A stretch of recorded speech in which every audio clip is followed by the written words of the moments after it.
Shalom, precious people. It is your Lady Lizzie, blessed. Welcome to this YouTube channel.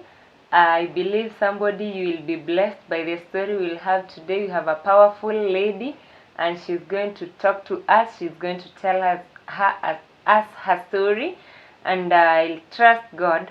You will be encouraged. You'll be motivated. You'll have hope from whatever she's going to talk to us about. Please, if you have not subscribed to this YouTube channel, just do so right now. Click that bell down there and ensure that you hit the all button so that every time I upload a video, you will be notified. Like these videos, share with your friends and family, and we'll all be blessed together. Welcome, woman of God. Please introduce yourself. Shalom, viewers. My name is Praxidis Okima. I am born again. Jesus is my personal savior. Welcome. Thank you so much, Praxidis. Viewers, we are going to talk today about a journey that she has looked for a job for a very long time, and she's going to tell us for how long. I trust that somebody out there will be encouraged. So, Mom Praxidis, how was the journey? Like, what happened? Please try to tell us something about this journey of yours. Actually, my journey was not so smooth before I got a job, before I even went to college.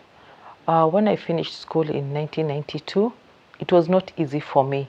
I didn't go straight to college because my mom, was retired, and she had been retired for about 4 years, and she didn't have the money. So when I finished secondary school, I became proactive and came up with a small business. I used to sell cereals, not knowing that that money I got from the cereals would take me to college. When time came for me to go to college, just before I went to college, there's a relative who wanted me to go and work in his petrol station. And I told my mom, have you ever seen somebody saying no to a job, a desperate woman, a desperate girl? That was me. I said, I don't want to work for anybody. I want to go to college. Yet, I didn't have the money. My mama didn't have money. And those days, there were no scholarships. I had not performed so well to get a scholarship. So one time, I talked to a friend of mine because I was tired of staying home, just doing the business thing, and I really wanted to go back to school. And he told me there was a very nice college in Kisumu, blah, blah, like that. I ended up in that college. On the day I went to look for that placement, the following day was the interview day. So I was given a letter. I came back home, filled the letter, told my mama about it, and she was so worried. Supposing they call you, we don't have the money. And I told her, just keep quiet. I began the journey, and I'll make sure I complete the journey. So I went for the interview. I was taken, came back, sold all my stuff, and got money to take me to college. Wow. So where did you get the money? I mean, where did you get the customers? Because after you went for the interview, you came home, yes, and you sold all your stuff. Yes, it took me like 1 week to sell all the stuff that I had. I never brought in more. I sold what I had. So it just went. And I got the money and told my mama. The shopping list was so long, and the textbooks was very expensive. You'd get it was in 2003. A textbook costing 2,000 shillings was very expensive. Bearing in mind I didn't have money, I didn't have somebody to give me that money, but I had to fend for myself. So I got the money, I did the shopping, I kept part of the school fees for term 1 and term 2, and my mom was so impressed. She gave me her blessings, of course. So I came to college. I journeyed so well. Though I didn't, when it was time for me to leave college, I had not finished.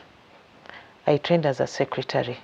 Okay. There were some some programs that I had not finished, but my time had already reached that I'd leave college. So I left college, started tamacking a little, got some small jobs here and there. Of course, they were not paying so much, but I had somewhere to start. That was in 2004. Wow. Yes, I got a job, a small job that was giving me about 3,000 shillings then. But which was not 3,000 by that time was a lot of money. No, it wasn't a lot of money. It wasn't so much in 2004, 5, there, 6. It wasn't so much. It was very little. Bearing in mind, I wasn't at home. I had to pay for my accommodation. I had to pay for my food. On going to work, I had to dress well, you know. Yeah, sure. So I depended on mitumbas. I could not afford a new dress from the shops. I depended on mutumbas, and I'm telling you, I knew how to select. Yeah, that was my journey. And then I got married. When I got married, things became a little bit difficult because, okay, you know, you can't just stay with a man and you're a housewife, because when I got married and I had lost my small job, so I was a housewife. Oh. By and by, I got kids, yeah? And I got another job again. When I got this job, you know, I worked while I was expectant, too pregnant. Heavily pregnant. Heavily pregnant, you know. And it wasn't paying much also. I was being paid, there was just a difference of 500. So I was paid 3,500. But I stayed on that job till the last day. Because it was in a bureau, and those people who I used to work for, my customers would come and buy me soda, mama, oh, take this soda, you know, they would, you know, I loved my job. I didn't care whether I was pregnant or what. I never got tired because I needed the job. Yeah. And I needed the customers. So out of that, you'd find a customer even giving you an extra 200, 500, you know. I would, yes. At some point, my husband said, no, you're not going back to work. And he was like, I asked, why? Because you're not bringing anything to this home, to this house. Literally, I'm doing like almost everything. Yeah, that money is so little. And even one time he locked me in my bedroom in the morning when he was going to work. But I didn't give up, because I went to college as much as I didn't finish. But for me, at the back of my mind, I was like, I got myself to college and I won't give up at this point. I need to get somewhere. So were you, at this time, were you doing the job that you had gone to school to do? Yes. It was your profession? Yes. Okay. So I never gave up. By and by, my EDD came. I had to go off for maternity. And this employer of mine had not paid me for about 6 months. Wow. So at 3,500, he still did not manage to pay me for 6 months.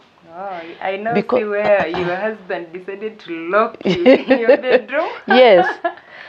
And simply because he thought I was stealing from him. Because in that bureau, we had a fridge where we had sodas, we had some little snacks. And these customers would come, I'm standing like the whole day and I'm too pregnant, and they would buy me a soda, buy me a snack, a cake, you know. Yeah. And if he finds me eating that or taking that soda, he'd think I'm stealing from him. He didn't believe that I used to buy, because he was not paying me salary, and yet I could afford whatever he was selling. Yeah. So when I left, he didn't pay me. I gave birth to my last born. I stayed in the house for about 2 months. The 3rd month, I was out. I went back to the same premises and got a friend of mine and asked him, please get me a job somewhere else. not here but somewhere else. So luckily he got me a job. I was working with an advocate, and he paid me 4,000 shillings, a difference of 500 shillings. You know, I think step by step. I didn't give up. My employer was a good man, and he taught me how to work. To date, I just give him thanks because he taught me how to work.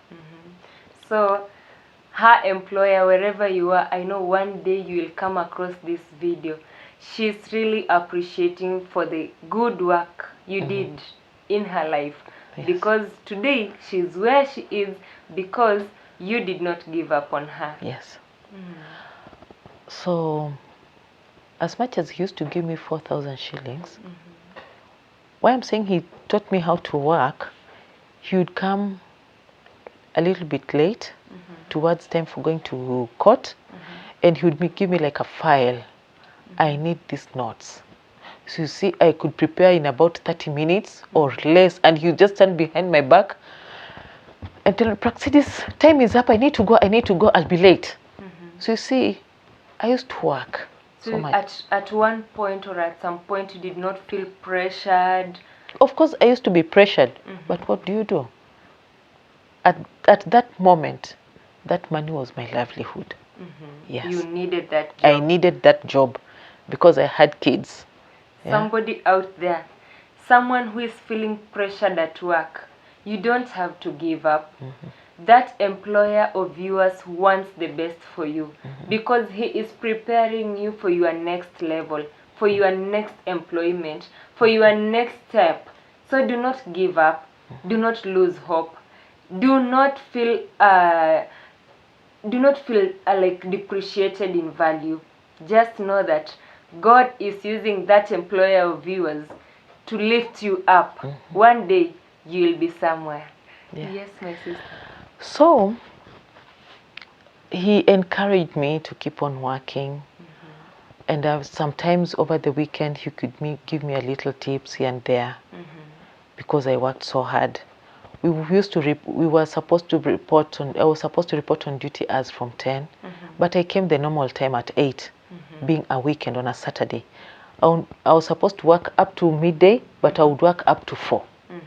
So and that showed you determination. Yes, I was dedicated and I loved my job. Oh, wow. Yes, despite the monetary issues. And because I was so much dedicated, when I handed him the money for the day, he did not even count. He used not even count.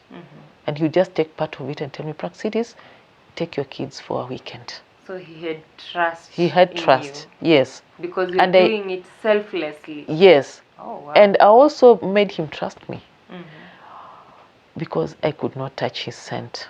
He had given me all. He had given me all the figures, what I'm supposed to do. I even learned. I almost changed my career and become a lawyer or something to do with law, because I acted like one. Yes. Then it so happened, a client came one day, and I assisted her. She wanted to buy land, but I followed the necessary protocols because I had worked there for some time, from 2011 to 2007 to 2011. All right. Yes. And so when this lady came, she wanted to have me to write her an agreement, a land sale agreement. So I followed the necessary procedures and protocols. And I could not write her the agreement because she had failed some of the procedures. Okay. So I asked one of the surveyors to assist her, and she managed to drop that piece of land because it was not worth what she wanted to invest in. Okay. And then this lady, when we got her another piece of land, you know, she was carrying cash money, about 600,000 shillings. Wow. So when they went to check that piece of land, she threw the money at me in a brown envelope. I told me, Mom, please keep this money for me. here I am, I'd never held 600,000 shillings You in are my still life. earning 4,000 shillings. Still earning 4,000 in your shillings. 4 years at that place Yes, of work. yes. Uh-huh. So when she gave So me, like, how did you feel handling 600,000 shillings in cash? my dear, I can't even say how I felt. One, I was so terrified, I was so afraid. Maybe somebody, why do I keep this money? Maybe somebody will steal this money from me. I can't go with this money to my house. Then an idea came to me. I had an account with Family Bank. I just went and deposited the money. I didn't have any much on the account. And I thought of, now, when I'll be withdrawing this money, I'll be deducted some transaction money and whatever. But nonetheless, let me be deducted the transaction money than lose 600,000 shillings. Yeah, sure. So I kept the money, and my employer was not present. He had gone out for some, he was out on duty for some time over the weekend plus the weekend, and this was happening on a weekend. So come the following week, my employer comes, I give him the updates. I tell him about this story, and he told me, no. You just finish your work. You know what to do. I felt so great. Wow. Because another employer would want to see the 600,000 shillings and maybe feel like it is me, it is my farm, you know. But he told me, no. I asked him, can I bring the money so that you continue? And he said, no. While I was with him, this lady came. I told him the lady is here, and he told me, no, just carry on with your work and finish and give me what you've done. So I told the lady what had happened, and she also gave me her story. She got a nice place. I was so happy that she didn't lose her money, and they had come with the person, the owner of the piece of land. So I told her, let me rush to Family Bank, which was nearby. I withdrew the money. I was deducted 200 shillings. I was like, oh my God, now I'm really trying to save, and now my 200 shillings has gone. I don't even know if this lady will give me the money. So I walked back. This lady, the piece of land was costing 450,000 shillings. I did the transactions. I wrote her the agreement. She paid the money. It was very clean. The transaction was clean, went through well. Then she gave me 10,000 shillings. Wow. That is how God restores. Yes, she gave me 10,000 shillings. I didn't believe my eyes. I thought maybe she wanted me to save, to keep the money for her again. And she told me, Mom, no. You know, you saved me. I was going to throw all this money. Please just have your share. Yeah. And that is how my journey started to where I am today. I really wanted to tell the viewers where I've come from. I've come from very far up to where I am today. So one time, my employer, I went home. I asked for permission. My mom was very sick, so I went home. I asked him for permission to go and visit my mom. And he told me, fine, you go, but get somebody who is competent like you to sit on this desk. So I got a friend of mine. I don't know what happened between her and him. And maybe she was not competent as the way he wanted in his eyes. I don't know. He did not meet the standards. Most probably. So when I was home just for one day, I get a message. And my boss tells me, I need you to be back here tomorrow. Do you know where I was? Not home. I was in Nairobi. My mom was in Nairobi. And he's sending me a message at night, very late in the evening. I want you back tomorrow. And where were you working? What was your placement area? Like, which county? You told us you were in Nairobi. So now, tomorrow... this was Kakamega. And I was in Nairobi. I'd gone to visit my mom in a hospital in Nairobi. So I was like, what do I do? And he told me, he was very categorical, if you don't come, there is no job. Wow. And I sent him a message just asking, please allow me to report on Saturday morning. And he said no. So that Thursday night, I took a bus to Kakamega because I really needed this job. Yeah, sure. When I came in the morning, I didn't even go to freshen up in the house. So I came straight to work. And whom did I saw somebody else on my desk, not the person I had left there. That meant that I didn't have a job because I was one day late. Oh. Because I also had to look for fare, transport. Yeah. So I told him I'm here. And he said, you see, there is somebody else. I told you you'll not get your job when you don't come.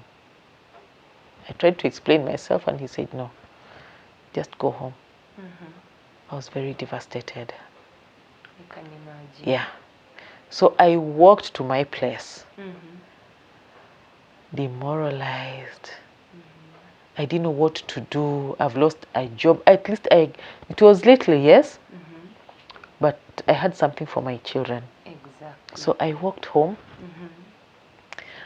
and then I saw this phone call. The lady whom I had helped a few months ago to get a piece of land, she calls me. I'm like, now, I can't even help her because I'm not in the office. Yeah, sure. So I picked this phone call and she greets me, says, Mom, fine. Why you're not happy? No, I'm okay.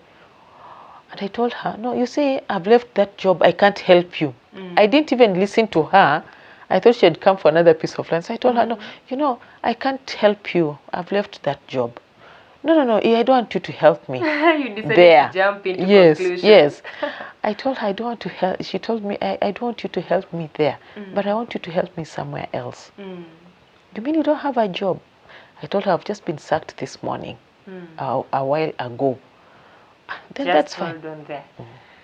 Yes, our viewers, I believe you are following our story, and I trust that you are getting encouraged and you're getting motivated and you're getting ideas. To you who was just in school and you're telling us that you graduated and you do not have a job, just listen to this story and I believe you will get an idea of what to do, at what time, at what stage. If you've been sacked, do not be demoralized. I believe our sister is going to tell us more about her journey, and it's going to encourage us because I am already feeling motivated. I'm already feeling inspired. I'm already feeling like hopeful and rejuvenated once again. So if you've not subscribed to this YouTube channel, I have so much in line for you. And I trust God that you're going to subscribe, you're going to share this with your friends, especially those graduates that think and feel demoralized and feel like they don't have a space for in the employment sector. Just listen to this, share this video with them so that they may feel encouraged and they may feel inspired and they may get ideas on how to deal with life. Yes. So after this lady called you and you told her that you've just been sacked this morning. So she told me, no, I don't want you to help me there. I want you to help me at my workplace. I was like, oh my God. Before I got home, just on the way. And she told me, our secretary is going on leave. No, she's going to college. So please come and help us. For the time that she'll be away for 2 weeks. My dear, I just felt like I was not sacked. I was just changing jobs, Because before I reach my house, I'm getting another offer. That's how God works. Then I asked her, how can I apply? What am I supposed to do? She told me, apply to blah, blah, like that. So I rushed to my house, applied the job, and she asked me, when can you bring those papers? I told her immediately. I have no business staying at home. Let me just come. And she said, fine. So after my application, I took there. My letter was received by the CEO. I was referred to the HR, and when she called me to her office, she asked me several questions. One of them being, how much have you been earning? I told her I was earning 4,000 shillings, and she said, no, we are going to pay you double. Wow. So I thought of 8,000 shillings. I was, I can imagine. Yeah. From feeling demoralized, feeling rejected, Yes. feeling dejected. Yes. And right now, God works in a blink of an eye, and there you go. Yes. Double payment. Double. Hey, we are serving a God of nyafu nyafu. I'm telling you. Double. This is interesting. Yes. Mm-hmm. So I was there for about 2 weeks. Mm-hmm. And then one of my bosses calls me on my landline in the office. Praxidis, please come to my office. So while I was just crossing to his office, I see something. This car belongs to my former boss. Could he be around here? So I dashed quickly, nisionekane, you know. So I go to my other boss's office. Whom do I see? I see my former boss. I got shocked. You're trying to run away from. You're running towards him. Yes. Uh-huh. So I see him, and I'm asked to sit down. And then he tells me, my boss asked me, do you know this person? And I'm like, yes. Who is he? My former boss. And you know what my former boss told me? Praxidis, you can't call me your former boss. Can you just pack and we go back home? Back to sender. Yes. Can we pack and go back home? And I told him, no, I can't come. I can't leave my job. I already have a place here. He told me, tell me how much you want and I will pay you. I didn't answer him right away, but at the back of my mind, I just thought, you mean this man had all the money to pay me and he was not paying me as much as I was very diligent. So he wants to pay me now. Supposing I say I want this amount and we go back, how is he going to treat me? Exactly. And I just said, no, I'm here, I've gotten a job here. As much as it was just for a few weeks, in fact 1 month, towards 1 month. I said, no. From here, I will calculate where to go. I can't go back to him. So and then he told me, just go back and think, then call me. I said, fine, I'll call him. I'll call you. So I left. At some point, just hold on a bit. At some point, didn't you think and imagine what these two bosses were talking about before you received that call? I found out that they were friends. Okay. Yes. Because he introduced my former boss as his friend. So I imagined. And again, this boss of mine told me that, he wanted to come and see the CEO over your case. And I said, no, please don't. Let me just finish, then I'll come. But actually, I was not going back. So in short, he just came there to that company, if I may call it that, for your sake. Yes, for my sake, to pick me. He told me, pack and let's go home. Home to his office, where I'd been from 2017. From 2011 to 2017. Yeah. From 2007 to 2011. The 4 years. The 4 years. So, of course, that was home. Sure. And I said no. So he left. I went back to my office. And all the time, I was always peeping through the window to see if he's coming, because there was only one entrance, hoping that he will not come to see my boss and get me off this job. That you are earning double what he was giving you. So, after 3 weeks, the secretary comes back. I'm like, oh my God. So she tells me, hey, Prax, I've heard so much about you. What? Everybody is talking about you. Even out there, clients are talking about you, that you're really serving them well. And they're happy with your service. I was like, really? But you see now, I need to go because you're back. Because that was my agreement with the organization, that I'm going just to sit in for you, then when you come, I leave. And she told me, no, don't worry. You go and talk to your boss. You've been here with him. You know him, he knows you. Talk to him ask him to give you a job, even if it's a contract or a temporary job or casual, something. Just talk to him about something. So I gathered courage, talked to my boss, the CEO, and he was like, write a letter for a contract, a 3 months contract. Oh my God. I rushed out jumping. I was so happy. So I wrote a letter, gave him, but he didn't forward. So the HR called me and told me, Praxidis, you know, now that the secretary is back, we can't pay you now. We will pay you end month. We don't pay in the middle of the month. We will pay you at the end of the month, then we will see what next. So this boss comes in the following day, and he calls me, he gives me my letter, forwarded to the HR with deal urgently. Wow. You see how God does miracles, my dear. Eh? His timings are not our timings. They are not. Wow. Because I knew I was going back after this 1 month. So when I went to the HR, and she told me, you know, I was even thinking of calling you to tell you that our secretary is going for a workshop somewhere else, so that you continue staying here. And she's going away for 2 weeks. You see now, 2 weeks going into the next month again. And then here I am with a letter, deal urgently. And while I was there, I knew that there was another office that needed a secretary. Wow.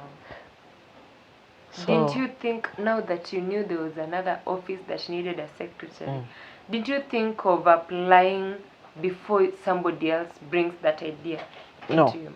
I didn't think, because my agreement with the organization was to relieve somebody. So when the secretary came, she's the one who told me, don't just think of something, just apply. Is it casual, temporary, contract, you know? So I applied just for a job. I just asked for a contract. And so I was given a 3 months contract. Wow. I'm telling you, the 3 months contract went on. I was being renewed. After every 3 months, I renewed. Wow. And I would be paid 9,000 shillings, 10,000 shillings. With the deductions, I would get 9,500. And besides that, I really worked diligently. Because when I went there, I found that when you work late, there's overtime. So you would find that many bosses would come to my office and they would say, if you want your work to, they would come, somebody would tell me, you know, I've been told that when you want your work to be done well, go to somebody's office, so and so's office. So they would come stream in my office, and I would work till late. I would work past 9, just working. Somebody brings you a report and tells you that I need this report first thing in the morning. Just hold on. Yes. You're working past 9? Yes. That is 9 p.m. 9 p.m. So when you're working past 9 p.m., didn't it bring issues with your family? Like you know, you are a mother. Yes. You are a wife. So like your family needs you, and also the job, the workplace also needs you. So how are you able to cope with all this? Your husband needed you, your kids needed you, and the job needed you. Yes. I would always rush home at 4, just before 5, so that it doesn't look like I went home. Then I would break because I needed the overtime. You see?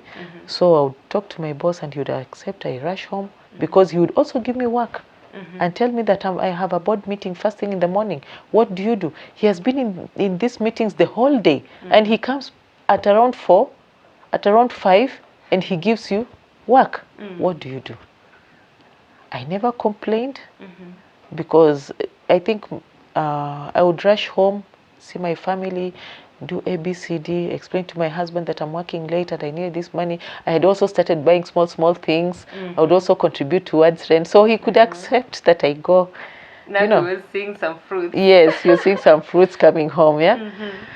So I worked for quite some time. Actually, till I left that place. Over time. Sometimes they would call me over the weekend.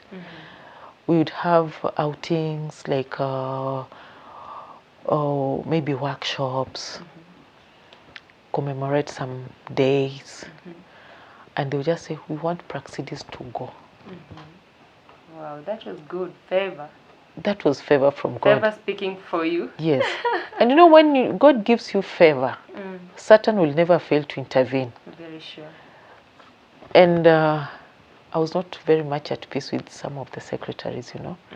Why is it that this new person has come and she's the only one who's going out? What has she given these bosses whom we have lived with for so many years? This one is just a casual, you know, such like things, you know. Yeah, it happens. Yeah, sure. Yeah, and at some point, we had a workshop somewhere, and people were going to be paid. So the officer in charge told me, Praxidis, you have to remain. Wacha sisi tutangulie. You remain, please come with the money that we need to pay. I was given 800,000 shillings in cash. Hey. And I just carried that money to the town that we were going to. When I reached there, when I arrived, everybody was worried. Maybe this lady has gone with the money. Maybe this lady has gone with the money. But when they saw me, everybody was happy, and people just sat down and continued with the meeting. So people were paid, and from there, you know, I don't know, my salary was increased to 12,000 shillings, you know, just like that.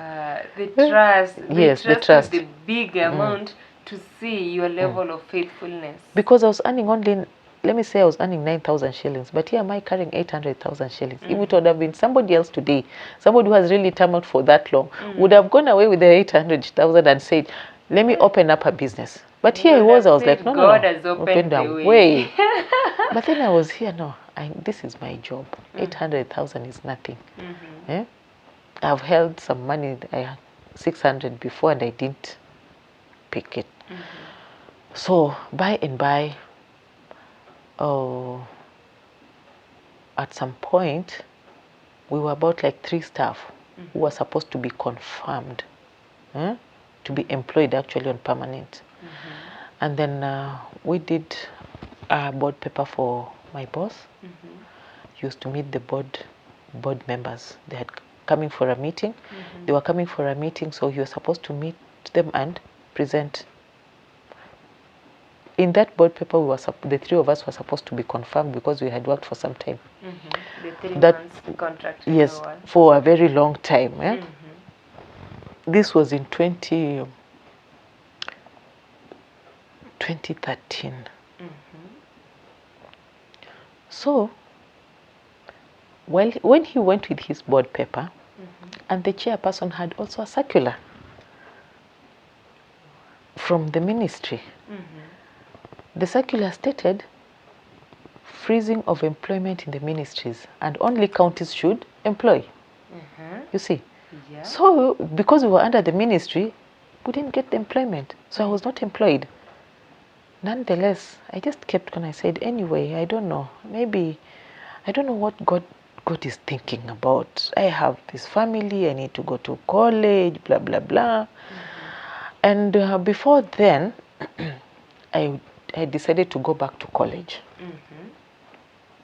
I didn't have the money. 9,000 shillings was not enough for me. Yeah, considering you're having a family. Yes. But I had the 2 small chamas, you know, the merry-go-rounds. So I got my small money from the merry-go-rounds and went to college. So when I went to college to register for classes, I was told, my dear, the person who was supposed to be my tutor told me, from the way we have talked, I have seen you. You are capable of sitting an exam in the next 2 months. I was like, oh my God, no.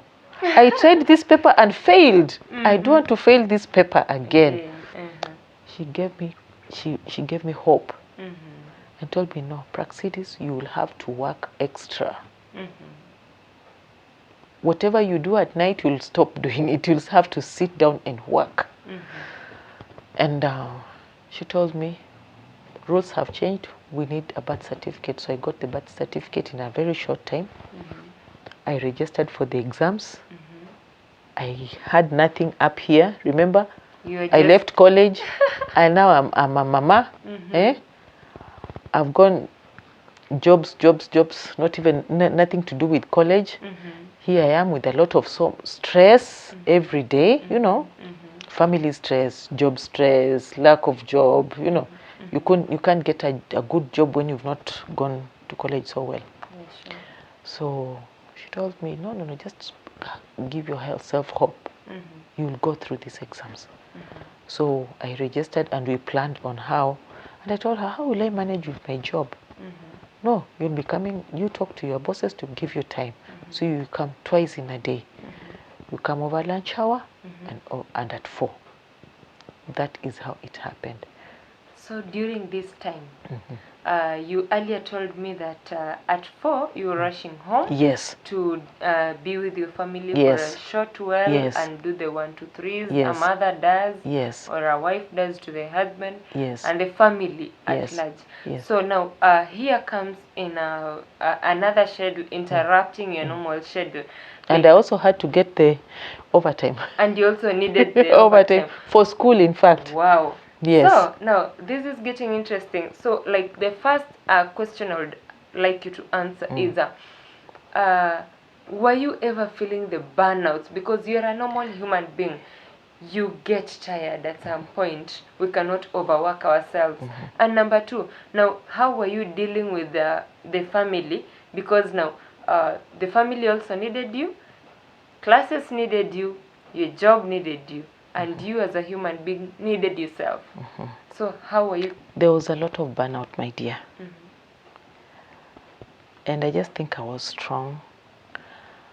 And I had a very understanding husband who knew that I really needed something, because I told him from the word go that I'm not a stay-at-home mom, and I will never be.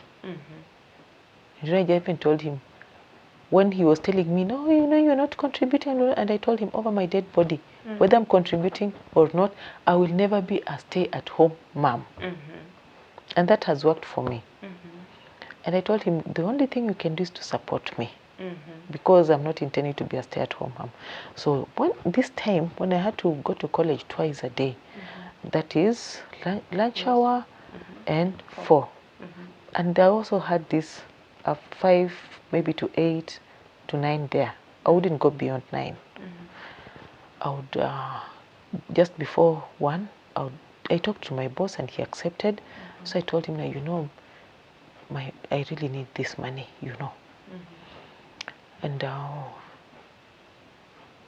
also, my kids are still very young. They were not even school going, only my firstborn. So he told me, the only thing I can do, the only favor I can give you is that ikifika at midday, please rush home, go see your family. Now, you know, he was now planning for me. During lunch hour, at 1 exactly, you need to go to school. Please make sure you come back by 2, not later than 2, you know. I would do the same. At 4, some of the days I would go, some days I wouldn't go because of the burnout. Yeah. But I made sure that I got my overtime. That one, even if I had burnout. Then what I was supposed to do at 4, I would go to the house at night when everybody is asleep, when my kids are asleep. I would just sit. I've been sitting the whole day. Then at night I sit up to past midnight. I would transnight. Yeah. It was very difficult. Was it affecting your job, like your output the following day when you sit at home? You have some work that you carried home. Yes. So I believe you would have a very short time to rest. And I slept soundly. One, I loved what I was doing at night. And I had a goal. There is no way when you have a goal, you'll say, no, I can't even work. How can you stop working, yet you're just a casual? Sure. Maybe some people in the government would say, even if I don't work, there is salary. I don't know. But here I was a casual. How could I stop working? I needed 9,000 shillings to take to college, and even to buy my child a sweet, you know. Yeah, and to convince my husband that actually I needed to go to college, I needed to go to work. Yeah. So when time for exams reached, that was the time I never slept. I even stopped towards exams, I even stopped the overtime thing and told my boss, please let me just concentrate. I need to do this. By the way, at some point, sorry, my own boss, my immediate supervisor, had never given me an overtime, not a cent for overtime. Then one day, he called me because he had given me so much work. So he called me in the morning and told me, asked me, Praxidis, since you came here, have I ever given you an overtime? I said, no. Why haven't you asked for it?